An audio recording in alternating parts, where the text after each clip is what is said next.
Origin Just Home Rex, and this is the Candid Affairs of the Canine Family. Yeah, it's about canines. I'm guessing dogs, wolves, what was that? Coyotes, foxes. Yeah, they're all canines, right? So Canine Family, mostly dogs. So I'm pretty sure. Yeah, I don't know how many dogs video he's made, but I'm guessing he's gonna talk about the whole tree of family. Like I'm guessing like how obviously some of the odd ones out that people don't think about, and like how the family tree, how you think some of them are similar, but they're not. Basically, that's how Casual Geographic videos goes. So it's gonna be interesting. Let's do it.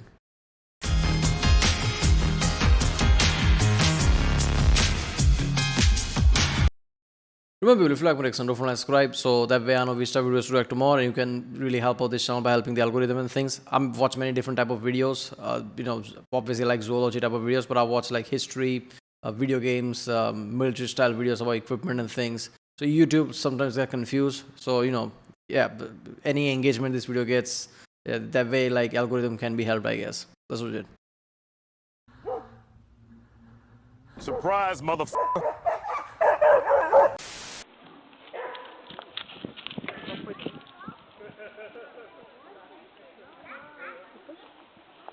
I apologize for my outburst. When From the Hood meets From the Wood, no word said, but he understood. Blood realized he is not that guy. What y'all know about the timber wolf? Also known as the northwestern wolf of Alaska and Canada, the timber wolf is arguably the largest wolf walking the earth and had a length of up to 7 feet and a max weight of over 150 pounds. If you're expecting an unhinged husky when you see a wolf, your expectation is going to be subverted like the Titanic. Now this is a fennec fox, and at an honest 3 pounds, the sand chihuahua weighs about as much as the MacBook I'm editing this on. But both fennec foxes and lupus final bosses are two ends of the canine spectrum, and today I'm going to try to talk about every canine-coded creature out there. But before I do, I should probably address people when they know about like this North American wolf, basically like he said, right, Alaskan and things like that, ice area wolf. There have been many, like I've seen many things who talks about like how wolves are so dangerous, right? Something like I think Cosmos also like somewhat covered it or something, as far as, or maybe I'm mixing that up, I don't know. But yeah, people sometimes just like think that dogs and wolves are kind of just similar, right? If they fight, wolf might not win type of way. Like what are you talking about? First of all, let's just mentality. Domesticated dogs are different compared to the wolves, and wolves are like this, especially this wolf is much bigger, right? They hunt in packs and things like that. Wolves are wolves, right?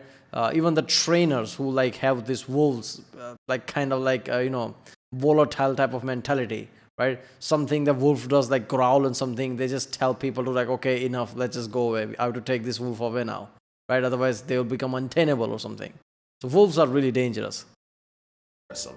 I made a video on the top 10 most misunderstood animals, and I honestly don't know how I yapped for almost 17 minutes and didn't once mention wolves. Forget top 10, there might not be 5 animals we've gotten more wrong about. Yeah. First things first, there's no alpha wolf, it doesn't exist, I will fight you. Wolves at the door. The guy that came up with alpha wolf did someone a book after watching Wolves in Captivity. David Meck would then spend the rest of his career trying to take it back, imploring people not to buy the book and even trying to get printing presses to stop publishing it. But like a drunk Friday night tattoo, the alpha thing stuck no matter how hard he tried to scrub it off. In real life, the wolf pack is just a family. The 2 alphas are really just the 2 parents, and the rest are just generations of the kids that haven't left to make their own pack yet. And because I know a certain demographic's gonna try to fight me on that, I'm gonna say this. When the term alpha male was first used academically in 1921 by Monica Sumra, she wasn't talking about wolves. She was talking about chickens. A literal pecking order. Not even like roosters, I'm pretty sure she was on about vindictive hens. I'ma just let that marinate. But yeah, alpha wolves don't exist. At least not in the wild. I'm sure if you take a bunch of wolves that don't know each other and put them behind a fence, pack politics will look a little different. But that's kind of like writing a book on human nature based on studying folks in max security.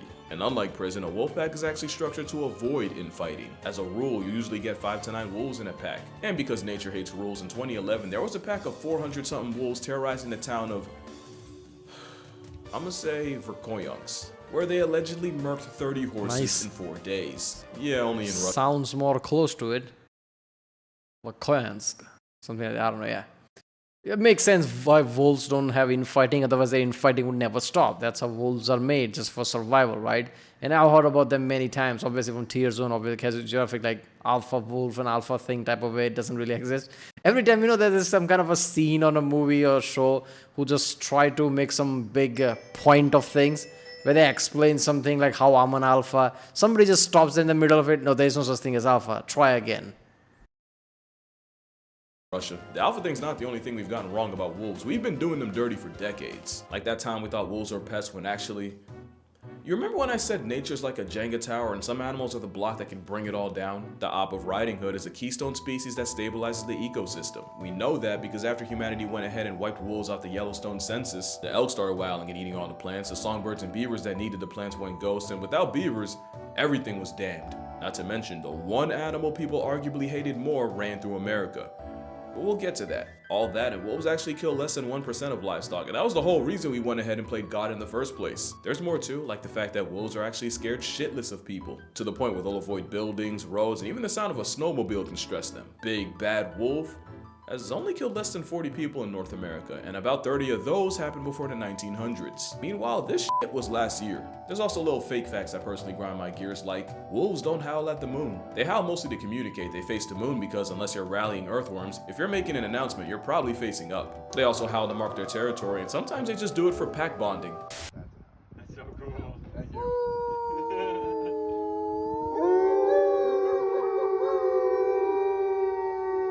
And then you got Tumblr's contribution. No, actually the opposite. It's the leaders of the pack, you know, the parents that, lead. And unless you're Norman Bates Jr., you wouldn't put your crippled grandmother in front to deal with all the unbroken snow. And I don't know what to say about this except Hollywood and Wattpad have ruined the way some of y'all think about wolves. Into the Omegaverse ass poke. But yeah, wolves might be the most maligned animal out there, but I will say their PR has gotten way better. Meanwhile, coyotes have been catching more smoke than hot dogs in July. Wolves hate coyotes off principle. Eagles and crows hate them because they fight for the same scraps. Trauma donkeys don't rock with anything canine, and a coyote can breathe and earn a cougar's wrath. And let a bear get a hold of one and shit gon' really get grisly. Even Mark Twain's written diss track towards coyotes was the honest-to-God inspiration for a pain magnet of a Looney Tune. Nah, but the contempt for coyotes wolves have is different. I've shown this clip like 20 times. And I'm gonna do it again, because you only need one wolf, maybe two if you're conservative, to get the job done. Do you know what it takes to motivate an entire pack to turn you into past tense? They basically Rodney King the coyote. But don't feel too bad, because coyotes low-key won in the end. You see, when America was at war with wolves, they were also offing coyotes like they were made of oil. But because coyotes are canine cockroaches, the attempts to cancel coyotes only led to more coyotes. The prairie pup apparently has a roll call, essentially a census where a female will call out, and if she doesn't hear a lot of coyotes back, it'll actually trigger a metabolic change to produce a bigger litter. And one thing they have that... Yeah, but coyotes are on like more mountainous area, right? That's where usually they are, right? I mean, that's what I've heard. If that's the case, like it makes sense how humans are trying to erase them but fails, right? Whenever it comes to anything about hills and mountains, right, we somehow fail. Sure, we have technology that we try to like dominate places, but yeah, mountains and things like that is like usually where we can't just do the 100% of the job, right? That's why a lot of like cryptid mythologies happens in mountains a lot, right? Bigfoot, this and that, God knows what. It is in the mountain. Why? Because we don't know much about that area. We don't know much about that area, that type of thing. Wolves don't is coyotes are fusion fishing, meaning you can catch them in a pack, but if things ever get critical, they can break apart, split up, and spread out. The reality is, generations of being a wolf's chew toy prepared coyotes for everything humanity could possibly throw at them. Studies if Thanos snaps 75% of a coyote population every year for 50 years straight, it still won't dent them. Today, you can find a coyote in every state that isn't Hawaii, and it was humanity's hate boner that Ubered them. And that's why I love them. Like I said, they're alive entirely out of spite. I respect game, especially since at one point the wolf population in America was so down bad, something, life finds a way, something, now we have coy wolves. In some places, virtually every wolf in the area has coyote DNA in it. Can I remind you that wolves are literally prejudiced towards the very animal they ended up getting Genghis Kong'd by? That's like if Thomas Jefferson was alive to see what would become of his bloodline. And considering you can find a coyote in Burbank, Orlando, and the Bronx, safe to say, they won the war. But foxes might have won the game of life. The wild carnivore with the most real estate on Earth isn't the leopard. It's not a type of eagle, it's the red fox. You can find foxes anywhere short of a penguin playground, and out of all wild dogs, foxes have the most range. Of course you have the red, the most well-known fox, but also a lesser-known menace to other foxes. There's my personal favorite, the Arctic fox. Look at that canine cotton ball go. There's a terminally unamused Tibetan fox. Look at this dude. The aforementioned dune puppy, the fennec fox. And how can you forget the cross fox, which is really just a mutated red fox. But I'm gonna shout out a shiny when I see one. Foxes were small enough and just cute enough to dodge the smoke everyone had for coyotes, which is why foxes are one of the few animals to actually do better in cities, with close to 500,000 living in the UK. Foxes are basically dogs. I mean, it's about like also the size, isn't it? Like foxes are smaller than coyotes and even wolves, so like humans are less threatened by it. wolves are always been one of those animals that like when like together with humans during the hunter-gatherer time, right? Wolves are the one like was the competition, right? Humans packed, hunt in packs.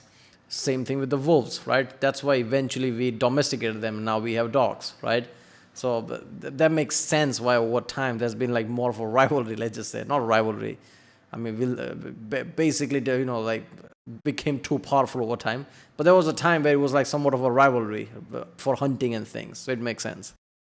And cat software. They move like canine ninjas, they're mostly nocturnal, and they have vertical slits for pupils. And some, like the gray fox, have semi-retractable claws to climb trees. Yeah, foxes are an anomaly, but if foxes are an anomaly, jackals are a conundrum. Jackals are pretty much old world coyotes and they virtually have the same niche, so I won't go on about that. But I'm gonna explain why I call them a conundrum. As far as we know, there are 3 species of jackals: the black-backed, the side-striped, and the golden jackal. One of these is not like the other. I'm gonna need y'all to lock in because this will get confusing. So between these 3, the golden jackal isn't even closely related to the other 2. In fact, the golden jackal is actually closer to wolves and coyotes. Make sense? I hope so, because it only gets more confusing. Okay. See, I said in the start of the video, one of the points gonna be how one thing is nowhere near what it's claimed to be. It's something else completely.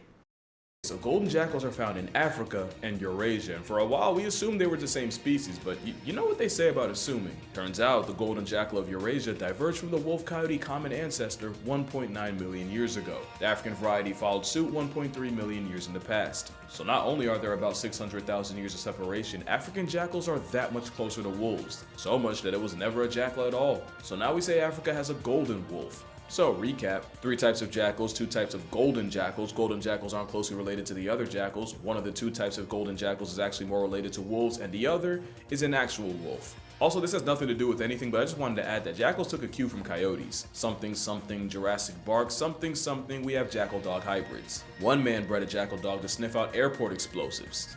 Yeah, basically something, something just means like, okay, we've been alive for millions of years. You think you're gonna eradicate us now? Yeah, time for drastic measures. I did not think of that. Next are dingoes. Dingoes are weird. No, like literally, they're really weird for a dog. Dingoes are freakishly flexible and can turn their heads 180 degrees. They have wrists that can rotate like ours to the point where Houdini can unlatch gates and even turn doorknobs. They can climb. Whoa, dingoes can go 180. That's insane. Imagine like if somebody just looks at a dingo from behind and dingo slowly suddenly like turns head 180 degree. Yeah, that's some exorcist level of shit. Depending on the time and how high the person is, that would be terrifying. But yeah, dingo, I remember instances in Australia, I think, where dingoes were like attacking human babies and it became a big issue. I don't know, but it was like long enough time ago. Is that still an issue today about the dingo and things? Climb trees. Because of course they can. By the way, don't look up dingo tree, you will regret it. They're the top land predator of Australia, and they have the widest jaws of any canine. Wonder where they got that from. Dingoes also have no body odor, and are the main reason a prison steroid bunny chooses waterboarding as a defense tactic. All of that. What if somebody brought a dingo to Mexico, and that's where whole the chupacabra thing started, right? Because that's what chupacabra has, this weird, like, big-ass mouth and things, right? That was the thing.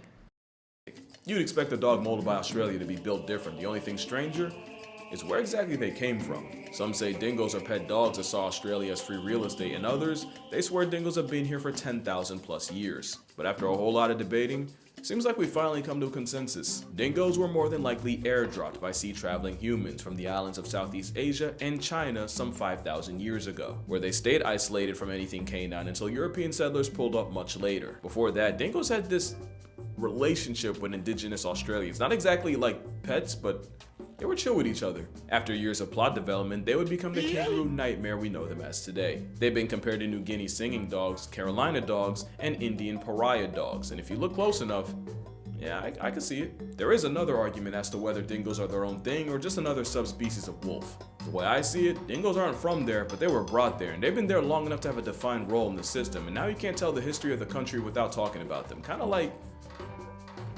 never mind. Happy Juneteenth. Yeah, but at this point, dingoes are definitely their own thing, which makes people wanting them dead crazy. Basically, dingoes took a page from coyotes and jackals and got busy with the feral dogs around them. Problem is, some people use that as a loophole to justify murking dingoes on sight, since they could be like, oh, it's a hybrid, so it's not pure, so it's not protected. But contrary to popular belief, pure dingoes come in many colors, and most dingoes tested came back as pure. The way I see it, dingoes earned their spot at the Australian lunch table, even if one really did eat her baby. That's not a joke. A lot of y'all owe this woman an apology. So most canines are obviously social, and like I said, coyotes go with whatever's most convenient. But there's one dog that weaponizes the power of friendship better than arguably any other animal, and that is, of course, the African wild dog. Can y'all see that? Yeah, there. They have a put you on a shirt rate of 80%. Mostly because they're like homicide hounds running on Duracell. They don't get tired. They can easily run anything into exhaustion. But it's their teamwork that makes them OP. African dogs hunt in a relay form, with different dogs taking turns leading the chase. And once they make the kill, African wild dogs might be the only animals that let their pups eat first. Painted hounds are so down for each other that the hunt doesn't even happen unless the group votes on it. And they vote by Yeah, and I think I've known about this since Tier Zoo time or something, right? Yeah, so this is like one of the most dangerous dogs that are, right? I mean, it makes sense. African server. Anything in African server is going to be most dangerous one, right? That's how it works. It's just frightening, right? Imagine if one day we discover some completely different type of species, but this species hides in, like, I don't know, like African mountainous area or some shit, something like that, and we realize like this is one of the most dangerous species there is. That could happen. I mean, yeah, there's this kind of a perception we have, like, because of our technology, nothing can be hidden. That's not really true. Like, based on the budget a group or a organization have, they try to do certain type of research and like scan places, let's just say. Beyond that, anything can happen, right? We haven't like scoured through the entire planet, like inch by inch or something. Sneezing. Get enough sneezes and the gazelle's fate gets sealed. Obviously the lead dog's vote counts for the most, but enough underlings can decide the outcome if they stick together. Before they hunt, wild dogs have these ceremonies they do as a ritual that's pretty much a predatory pep rally. Their bond is so strong that there have been reports of rescued wild dogs getting so depressed from the separation from their pack that the grief literally kills them, and if a pup ever goes missing, the pack will put everything to the side and spend days looking for it. The loyalty of the African wild dog has no equal. But it might have a close second. Dholes are the forgotten wild dogs of Asia, both literally because they're related, but also because they too get carried by numbers. They usually hunt light work like deer, boars, and rodents. The family foxes have been recorded bringing down buffalo, gars, and there's even one case of dholes apparently erasing a young elephant. The dog, no bigger than a border collie, has even shifted tigers and jumped leopards. You can't pull that off without some world-class communication, and communication is what dholes do best.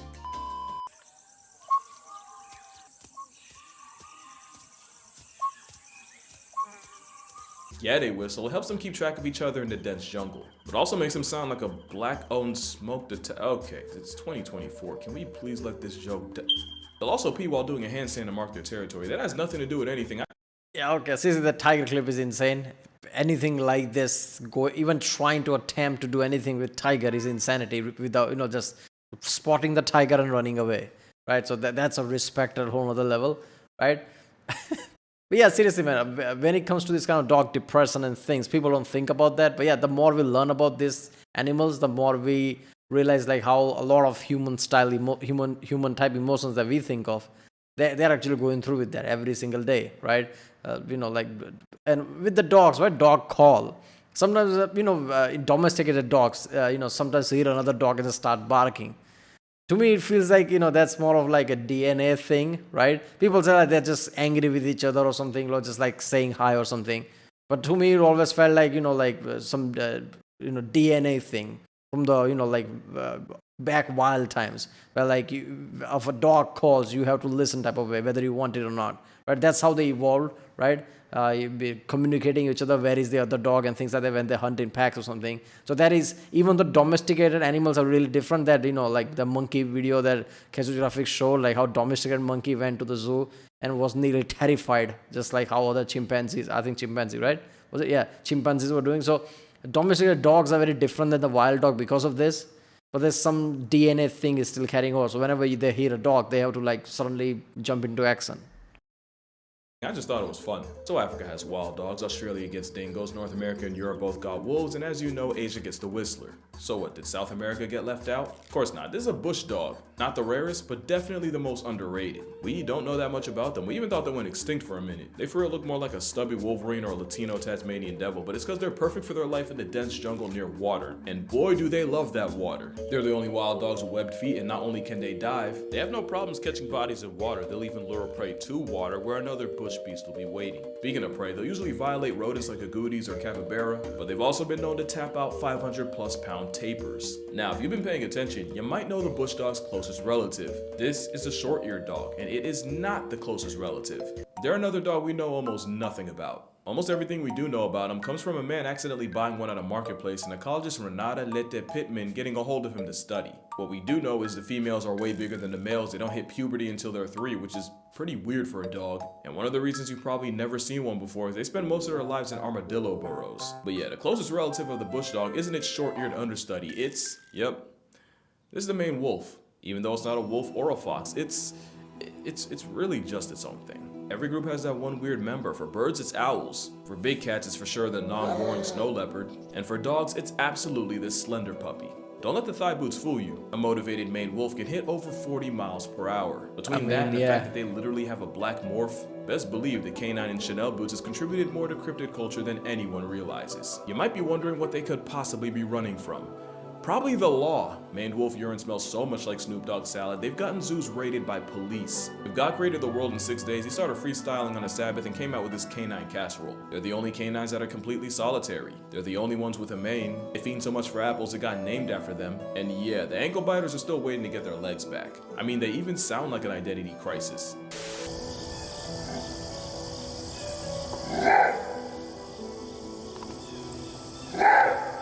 I wouldn't expect a skunk-scented, vertically gifted, apple-eating Waluigi hyena to sound that shit different. But I never would have guessed what they sounded like.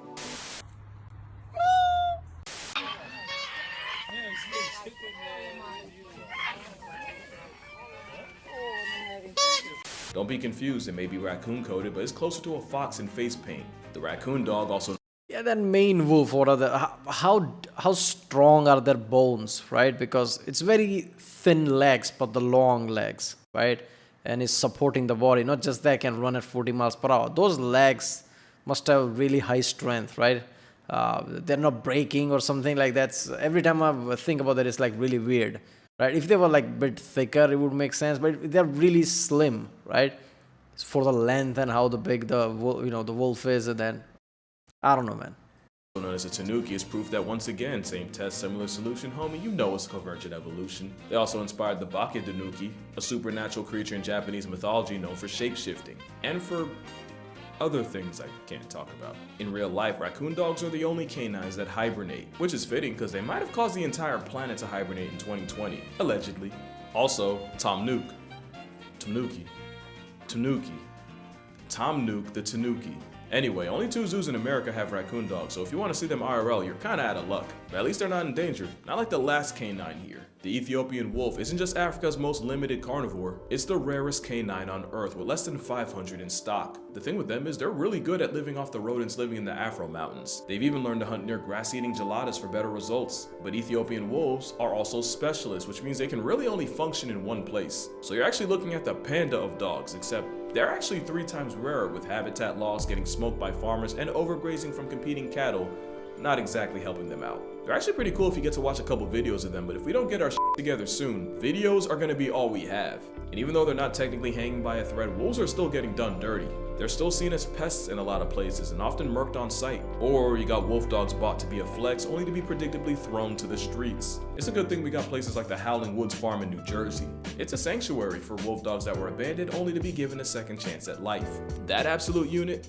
his name's Orion. They all have different combinations of wolf with different personalities. Some are 30, 40% wolf, some are up to 95. As you can see, I don't discriminate. Even Sirius the tripod got a lot of love. Don't tell the others, but she's my favorite. I really feel like if we had more places like this, wolves would be so much better just off the PR. And it's not just wolves, Howling Woods has coyote dogs too, although you can't really go in with them. This isn't sponsored, by the way. They're not paying me or anything. I just really believe in what they're doing, and if you do too, the link to donate to their sanctuary will be in the description. I'll be personally pledging a decent amount. But as sponsor for like a sanctuary that helps the dog. Even if it's sponsor, who cares? Helping the dogs, right? It's like a charity type thing. It's not some product. Come on. Yeah, Orion, that's cool name. Imagine if we had some like basic name or something like Jeff or something like, that doesn't feel right. Yeah, there you go. Wait a minute, is there more? That's gonna do it for this video. Make sure you drink water. Tell your father you appreciate him. Mom too, I ain't forget about y'all. Make sure you spread the word, the wolf word, and I'ma see y'all in the next one.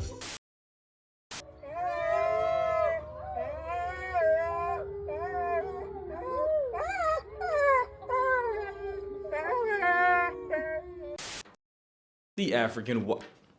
Hello? Hello? Hello? Hello? Hey girl. The camera can't even see you. That's okay. We use this for bloopers. Why are you always giving me your... Alright, okay. He stopped doing from his like, what was it, like, I don't know, weird filter from the iPhone or something. That's how he started, I guess, because I still remember like whatever, software was having a hard time detecting what is here, what is green screen, so half of him was disappearing. I'm glad he created more professional setup now. But yeah, the wolf thing is like, obviously, canines, so mostly wolves, jackals. I forgot about jackals apparently, but yeah, jackals, there's also jackals. African server, whenever any animals from there is gonna be, like, either they're gonna be, strong enough to survive because they're in Africa server, or like close to extinction, like, okay, how it is. So, wolves thing is like most, like he said, most exaggerated or whatever. The video he made, right? Like most animal with a bad name. Wolf is kind of there, wolf at the door. But the reason behind is like we've always competed with wolf in a way for years, right?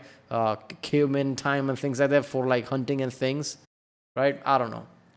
Some of the, Canine Family thing, like fox survive because they're so small that humans are not going to be threatened, or they know they have to like survive by like hiding and hunting in that way. And any animal that is in the middle is going to have issues, right? Who's not as small as like fox or something, but not as big as like big ass wolves. They're going to have mentality of hunting rather than hiding, right? Trying to get by, and they're going to get mugged by like everything else, human and everything. But yeah. Alright, well, that was Candid Affair of the Canine Family by channel Geographic. If you like my Rick, don't forget to subscribe, and I'll see you next time.